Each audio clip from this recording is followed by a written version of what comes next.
She thought leaving her loyal husband for a better man would upgrade her life.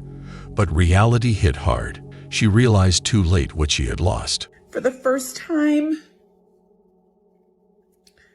in, oh God,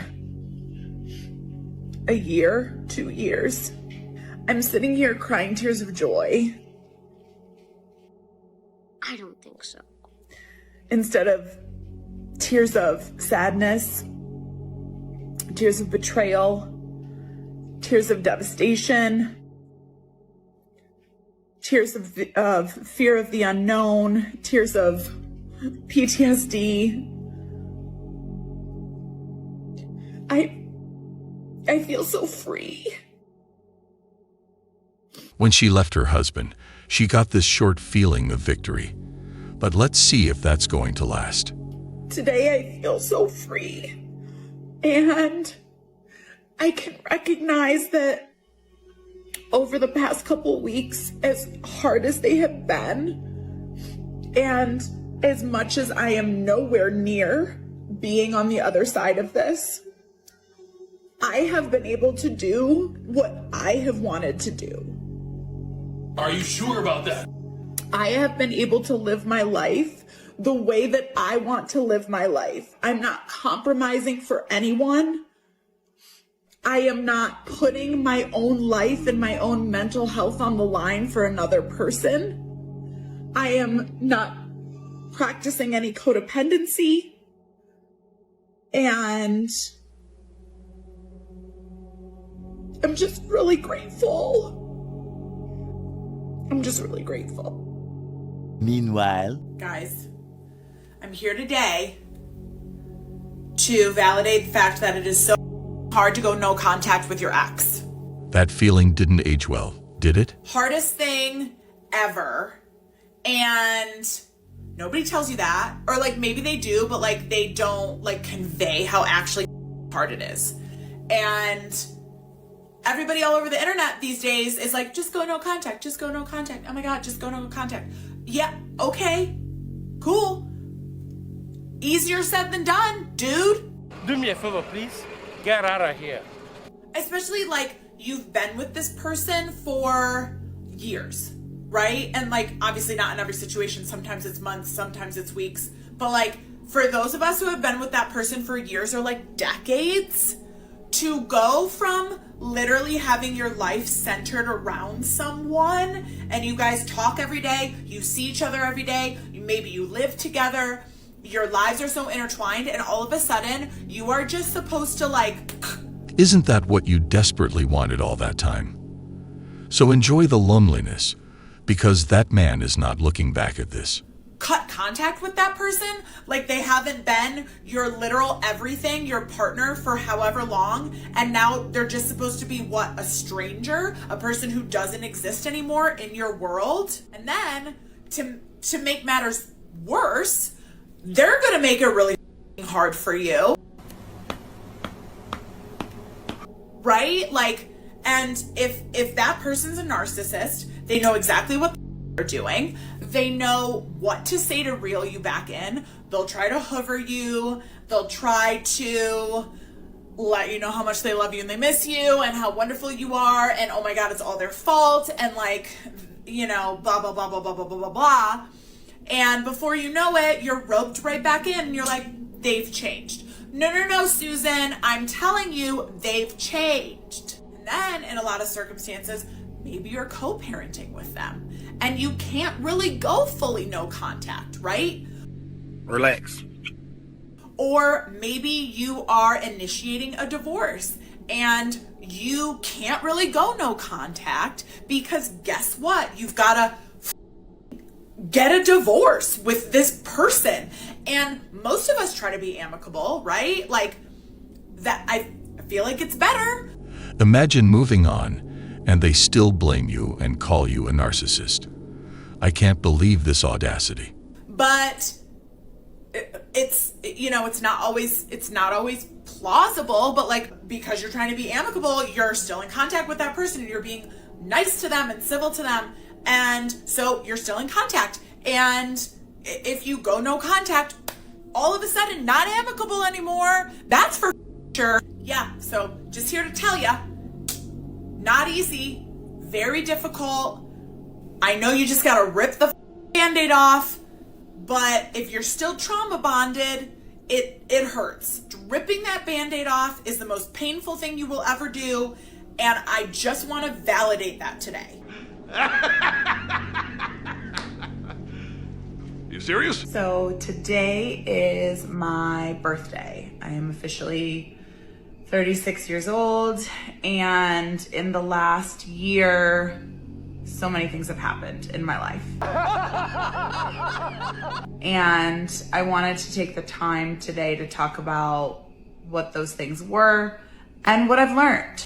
I've learned that I'm strong as that's for sure. If you had asked me after I separated from my husband about 21 months ago, if you had asked me like a week or 2 or 3 or 4 weeks after that happened if I would ever be okay again, I would have told you point blank, no, I'll never be okay again. The truth is, I'm okay. I'm more than okay. And I'm so much better than I was with him.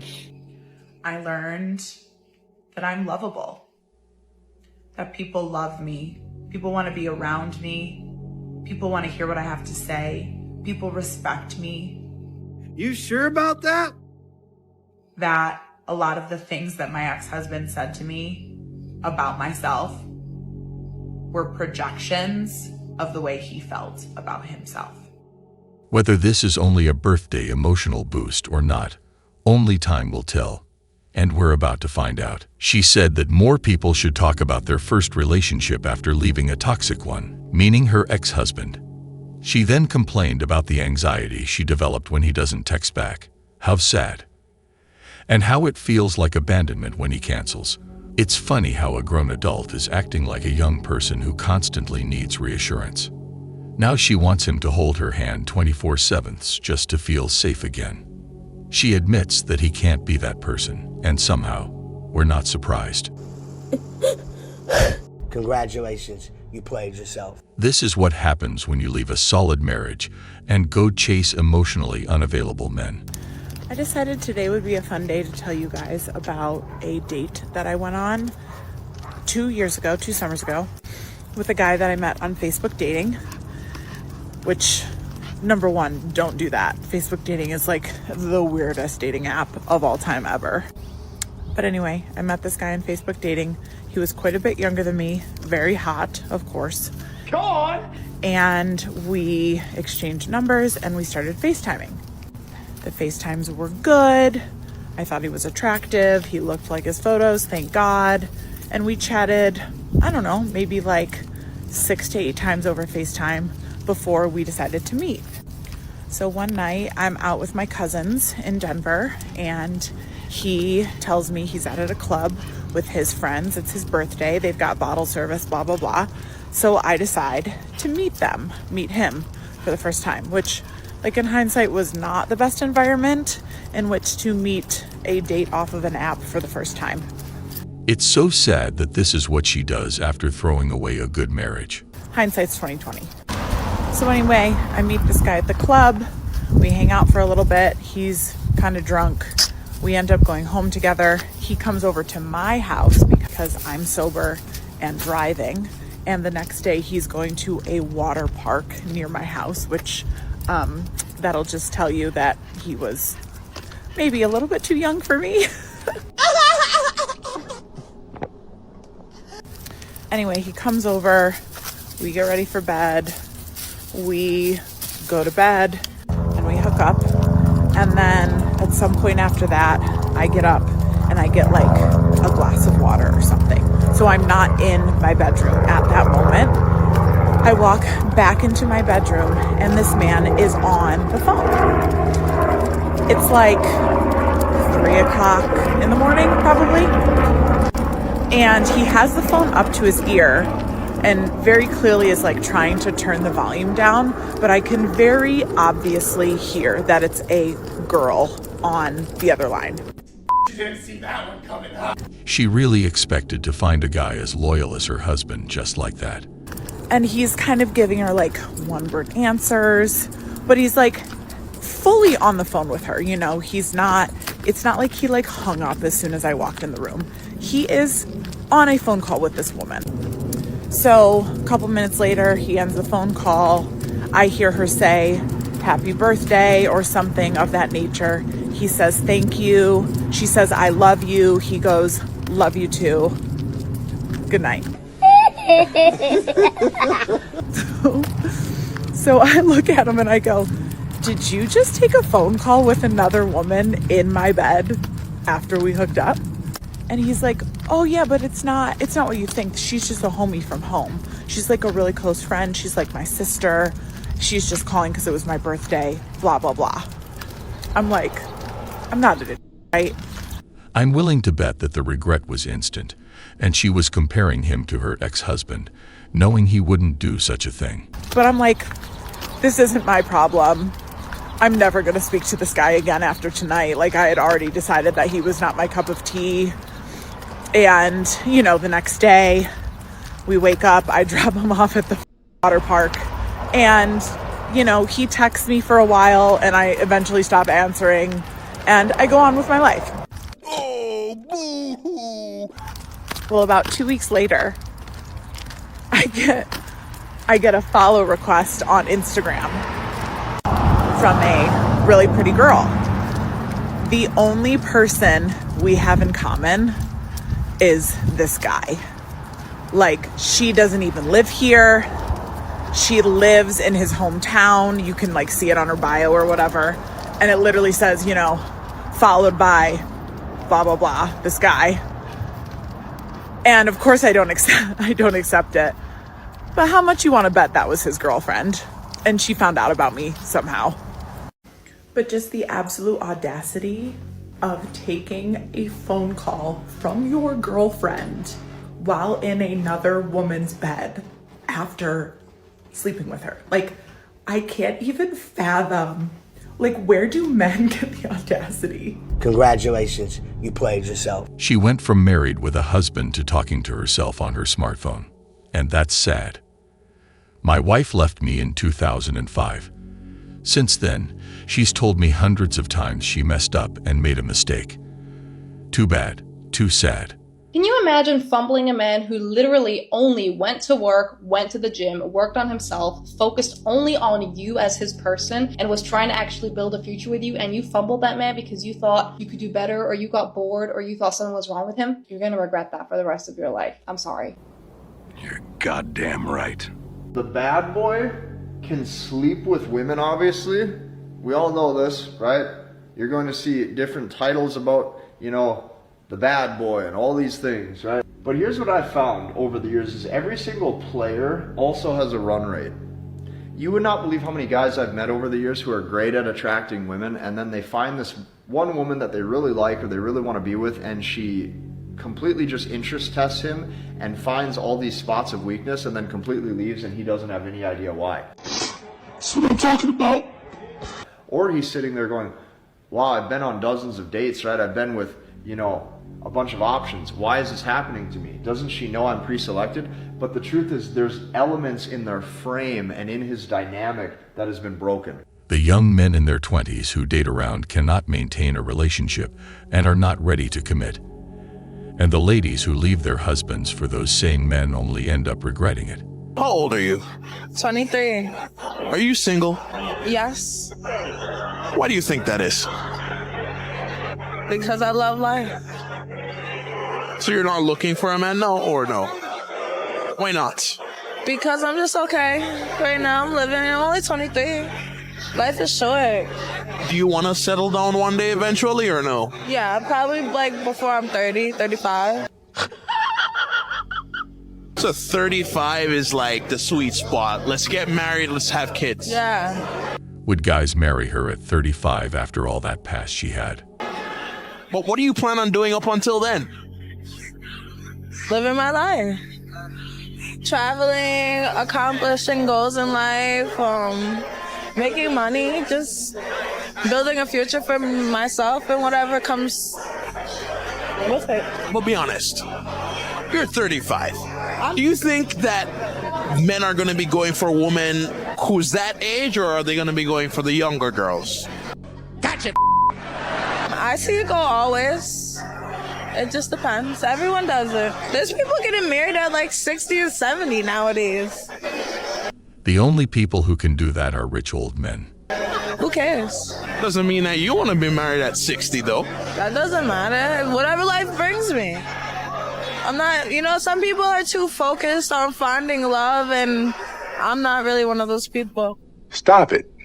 Get some help. If you're from the UK or you're from the US and you get traditionally married, that government does not see that as a legal marriage. So if anything happens, you don't get anything. You don't have any legal rights as the wife, because in the law, you're not the wife. What do you mean by that? If only it was that simple, and people could get divorced and each go their own way with no one losing their belongings. You have blown your youth. You spent the years between 18 and 35 doing whatever the hell you chose to do. No heat, no judgment. But you blew your youth. When your counterparts who were looking to marry up and marry well were getting married their junior and senior year in college, the first and second year after college, they were married at 22 and 23, and you were laughing at those white girls and those Asian girls getting married at 22, 23. You get married after college, that's too young. We need to go on girls trips and having our best life and hot girl summer and all this other bull. Now, they're 10 years into their marriage, 3 kids deep, and their husband's a VP of marketing somewhere. And while you still got you and your cats. If their plan is to get married in the end, why waste time where their chances are higher? Or living in a loft downtown, driving your BMW in a middling career. You ain't on no career track. You blew your youth. You blew your youth. You can't get that back. You don't have time to play any more games. You don't have another 10 years to try to figure this shit out. You'll be 50. You don't have time to keep playing games. Rules that I have as a divorced girly who is dating again. Note to self, if she's still calling herself a girly after the age of 40, the Lulu logic cannot be far behind. Number one is apparently semi-controversial among the TikTok world. This ought to be good. And honestly, the men that I'm trying to date as well. But I personally think that it weeds out so many of the bad eggs. I have a 4-date rule. I will do absolutely almost nothing physical within those first 4 dates. The guy wasn't lying. The delusion here is strong. That's like a person offering you a sandwich with a bite out of it and expecting you to treat it like a porterhouse steak. Take me out, dine me, all the things. But yeah, you're not getting any of that. You think she was talking about the grand prize and bucket number 6 on the Bozo Show? Until I know that there's like an emotional connection. Don't flatter yourself. Like that's the number that I put on because I feel like in order to get 4 dates into a relationship, it's kind of hard for me.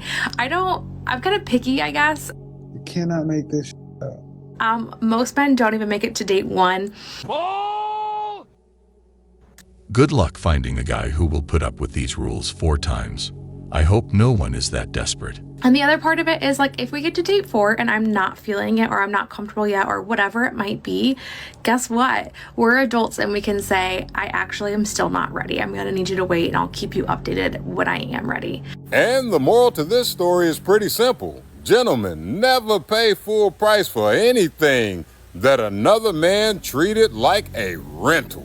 I left my husband 5 months ago and I regret it. No, you're not supposed to say that. I know I'm supposed to be in my living my best life era, whatever, but like, no. These last 5 months have broken my spirit. They have been the hardest of my life. These last 5 months have required so much work, so much discipline to get back to myself. But it's supposed to. I talked to my friend last night about this on the phone and he really put it in perspective for me. Said the year you get a divorce was going to regardless. I question my decisions constantly. No matter what choice I made, I would have been miserable regardless. Why do they use delusion instead of admitting that they were wrong? is not supposed to be happy and perfect all the time. Most growth comes from the times when we are having to do the work, having to sit in our misery, having to sit in the quiet. And that is exactly what I'm doing. 31 and I feel like I'm 18 again trying to navigate the world. Because you know what I regret more than leaving my husband? But it having to get to that point anyway. Regret marrying the wrong person in the first place and not listening to my intuition. From my mistakes. So that you can learn from me being a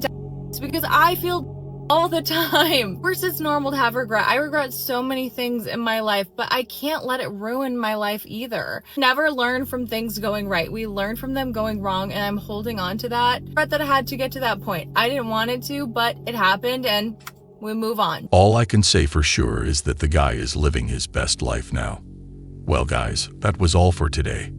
We'll be back soon.